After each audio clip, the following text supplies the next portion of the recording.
aujourd'hui que les grands électeurs vont enfin désigner le 46e président des États-Unis, sauf incroyable surprise, Joe Biden, bien sûr.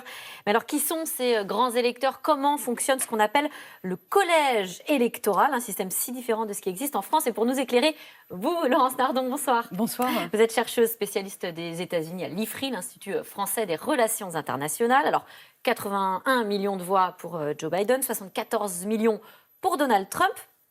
Mais l'affaire n'est pas pliée, si j'ose dire, puisqu'il faut encore, pour devenir président des États-Unis, que les grands électeurs valident ce vote-là. Expliquez-nous aussi simplement possible qui sont ces grands électeurs. Alors, les grands électeurs, ce sont les personnes qui ont véritablement été désignées par les électeurs dans chaque État. Il y a 50 États dans le pays, avec chaque État dans un système fédéral qui a son propre système électoral, donc une grande complexité, une grande diversité.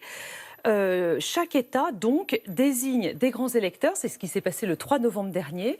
Et aujourd'hui, ces grands électeurs vont se réunir dans chaque État, dans la capitale de chaque État, le plus souvent, pour désigner le candidat qui a été élu dans l'État. Donc, il y a des États plus nombreux dans lesquels c'est Joe Biden, et puis des États dans lesquels c'est Donald Trump, et ils sont moins nombreux. Oui, c'est le suffrage indirect. Finalement, les électeurs, les citoyens américains ne votent pas directement pour un président, mais pour ces grands électeurs qui les représentent dans chaque État. Exactement. Et alors, tout l'intérêt, toute la complexité de ce système, c'est que chaque État n'a pas le même nombre de grands électeurs. C'est dû à quoi alors les grands électeurs dans chaque État, leur nombre est égal au nombre de sénateurs, 2 par État, et de représentants, ce qu'on appelle les représentants, ce sont les députés, qui, eux, dépendent de la population dans l'État. Par exemple, la Californie, où il y a près de 40 millions d'habitants, l'État le plus peuplé, a 55 grands électeurs, c'est-à-dire 53 représentants, plus les 2 sénateurs. Ça fait 55. Plus il y a d'habitants dans un État, plus en gros il y a de grands électeurs. Les petits États comme le Wyoming, il y en a 3. Les 2 sénateurs plus un seul représentant.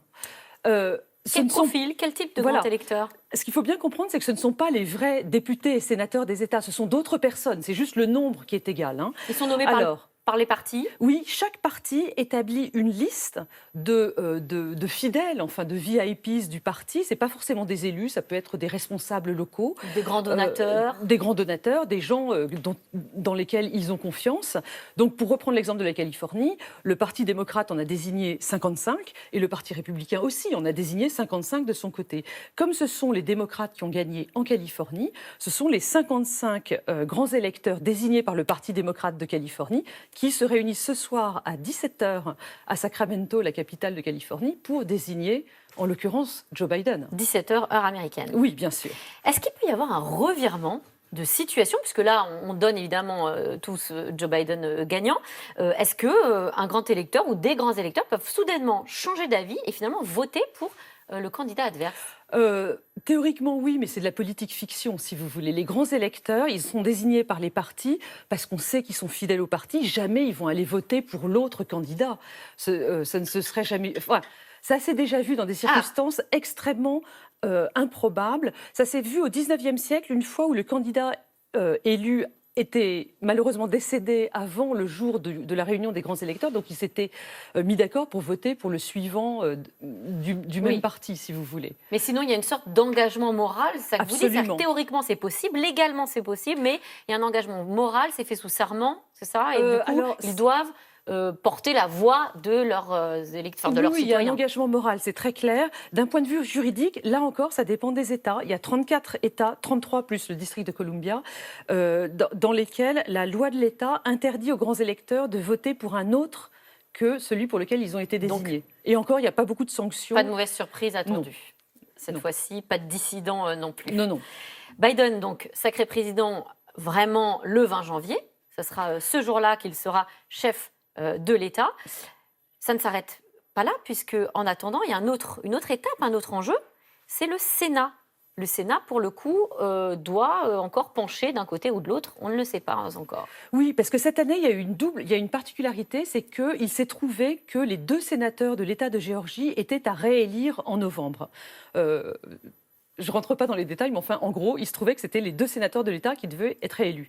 Or, en Géorgie, une loi bien particulière dans cet État, les sénateurs doivent être élus en recueillant 50% des voix dès le premier tour.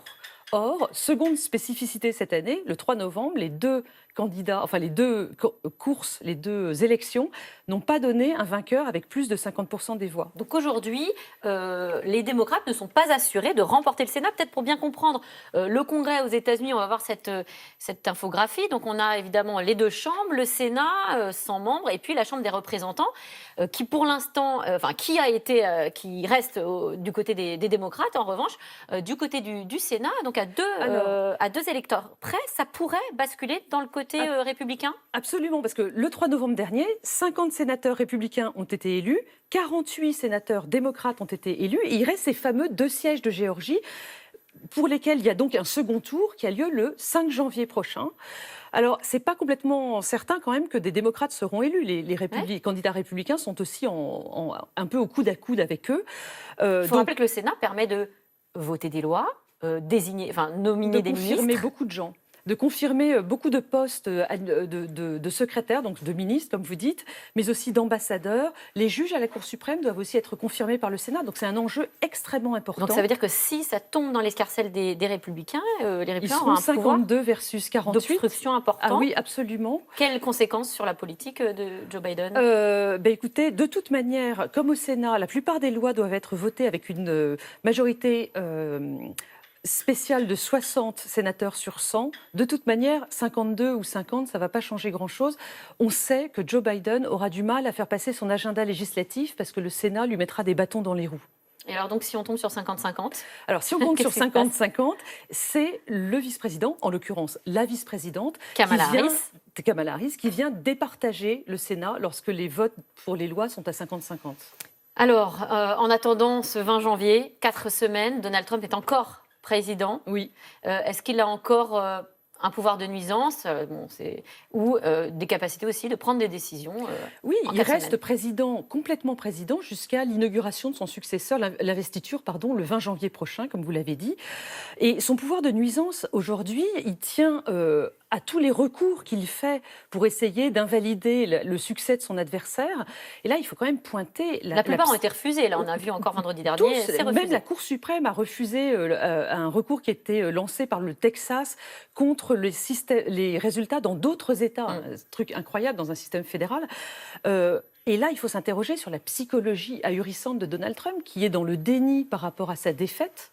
Et c'est vraiment quelque chose d'incroyable, d'inédit. Et le problème, c'est qu'il est suivi dans cette espèce de démarche un peu délirante par énormément d'élus républicains. On l'a vu la semaine dernière avec cette question du recours du Texas. Les élus républicains à la Chambre, au Sénat et dans les législatures du pays essayent de faire plaisir au président, faire plaisir à leurs futurs électeurs en admettant que le président doit effectivement faire passer ses recours pour invalider la victoire de Joe Biden. C'est absolument incroyable. Et c'est du jamais vu jusqu'à aujourd'hui. Oui, absolument. Merci Laurence Nardon. Merci d'avoir répondu à nos questions. Vous êtes spécialiste à l'IFRI, l'Institut français des relations internationales. Tout de suite, c'est dans l'air avec Caroline Roux qui revient sur la dette, intitulée ce soir « Dette Covid ». On efface tout. Bonne émission à vous.